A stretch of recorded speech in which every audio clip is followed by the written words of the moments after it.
चीन रिश्तों का ये नया अध्याय है। दोनों देशों के बीच संबंधों का नया आयाम है। भारत चीन कारोबार की ये नई राह है। भारत चीन के बीच की तलखी किसी से छिपी नहीं है। सबको मालूम है कि भारत चीन के बीच सीमा विवाद लंबे समय से चला आ रहा है, लेकिन ट्रंप के टैरिफ ने सबको एकजुट होने के लिए मजबूर कर दिया और अब दोनों देश साथ साथ चलने के लिए तैयार हैं। जिनपिंग भी सभी मुद्दों का समाधान चाहते हैं। यही वजह है कि चीन के राष्ट्रपति शी जिनपिंग ने पहली बार भारत के साथ सभी मसलों को हल करने पर जोर दिया।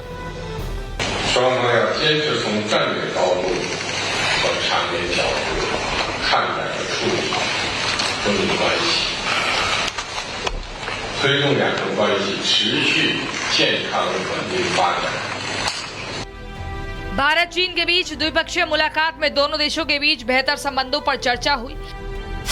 इस मुलाकात में सीमा विवाद के समाधान पर बात हुई, कारोबार और अर्थव्यवस्था पर चर्चा हुई, अमेरिका की टैरिफ नीति पर भी चर्चा हुई। इतना ही नहीं, चीनी ऐप्स पर बैन हटाने को लेकर बात हुई।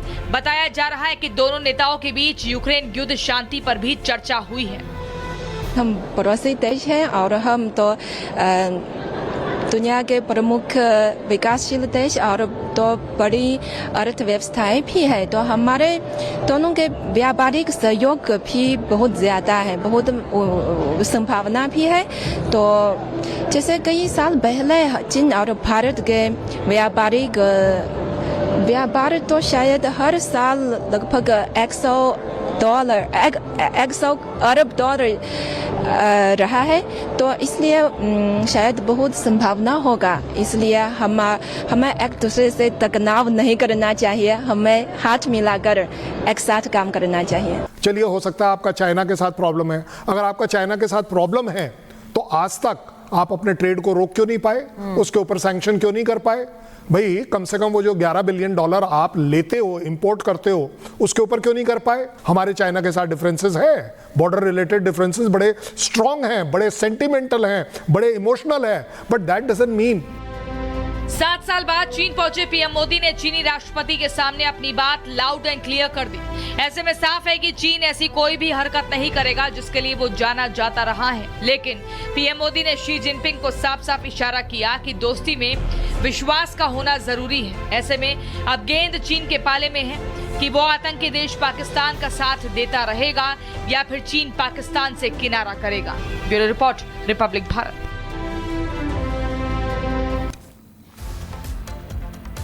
अब मैं मेजर जनरल बख्शी के पास जा रही हूँ। मेजर जनरल बख्शी, चीन से तस्वीरें आ रही हैं, वहाँ पर मुलाकातें हो रही हैं। इन सब के बीच ये जो खबर आ रही है कि भारत और चाइना एक ट्रेड डील कर सकते हैं, जिस तरह का ट्रेडिंग पार्टनर चाइना अमेरिका के साथ है, क्या आपको लगता है भारत उस जगह को अभी फिलहाल तो नहीं भर सकता है, लेकिन आपको लग रहा है कि वो जगह, वो स्पेस भरने के लिए कम से कम एक डील ट्रेड को लेकर भारत और चीन के बीच हो सकती है? नहीं, क्यों नहीं हो सकती? देखिए, मैं कह रहा हूं कि ब्रिक्स का जो है राशनल ही यही है कि हम लोग आपस में ट्रेड करें। अब जब जैसे कि अमेरिका ने हम पे 50% टैरिफ लगा दिया है, पेट पे लात मारी है हमारे कारपेट वीवर्स को, टेक्सटाइल वालों को, डायमंड ज्वेलरी, गोल्ड ज्वेलरी वालों को।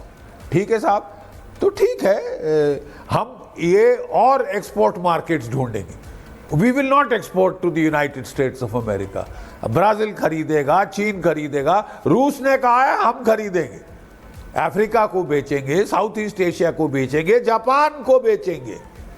ठीक है साहब, और जापान तो 67 अरब डॉलर का निवेश कर रहा है हमारी मार्केट में साहब, अगले 10 सालों के अंदर 10 trillion yen in the next 10 years। बहुत बड़ी बात है। तो ऐसा चीन के साथ भी हो सकता है, why not? That is the way forward as I see it. और काफ़ी देखिए, उनकी तरफ से भी बहुत पॉजिटिव एटमॉस्फेयर क्रिएट किया गया है, बड़ा पॉजिटिव ट्रेंड है दोनों रिलेशंस के अंदर, क्योंकि इस वक्त दोनों देशों के राष्ट्र हितों को ये सूट करता है। देखिए, बड़ी दिलचस्प आपने एक चर्चा शुरू करी थी ब्रेक के पहले इंटरनेशनल रिलेशंस के ऊपर।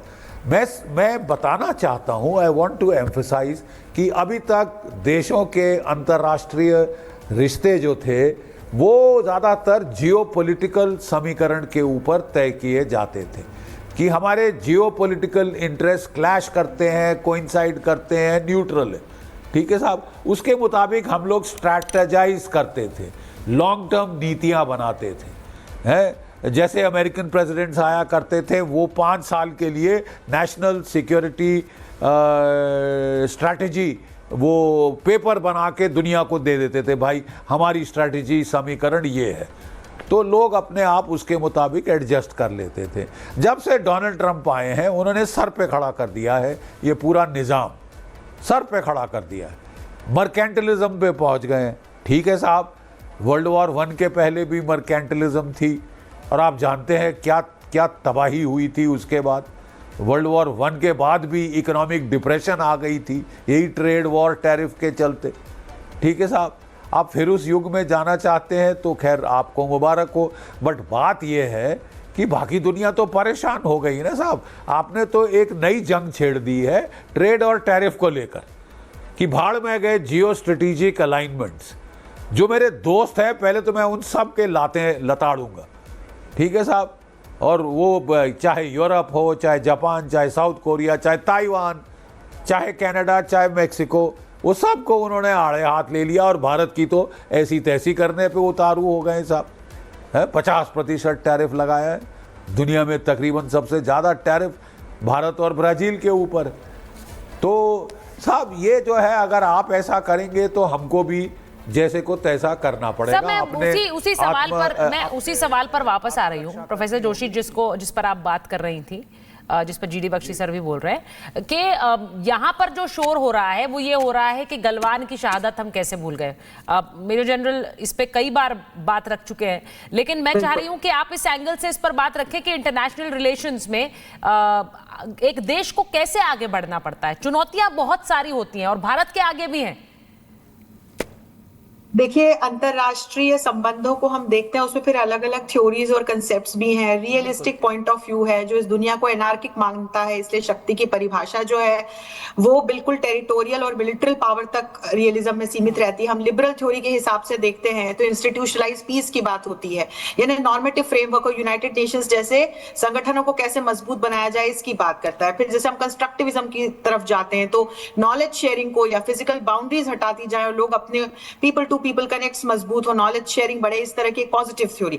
ऐसे अलग अलग थ्योरीज हैं, कंसेप्ट्स हैं। लेकिन सुचरिता जी, किसी भी देश की, अब दोनों को अलाइन कीजिए, अंतरराष्ट्रीय राजनीति और किसी भी देश की विदेश नीति। किसी भी देश की विदेश नीति के दो जो होते हैं सैद्धांतिक तत्व होते हैं, एक तो उसके राष्ट्रीय हित, उसके क्या नेशनल इंटरेस्ट्स हैं और वो स्थायी रहते हैं, और दूसरा उसके शासक का स्वभाव कैसा है, क्योंकि उनको संचालित करने वाला शासक कैसा है।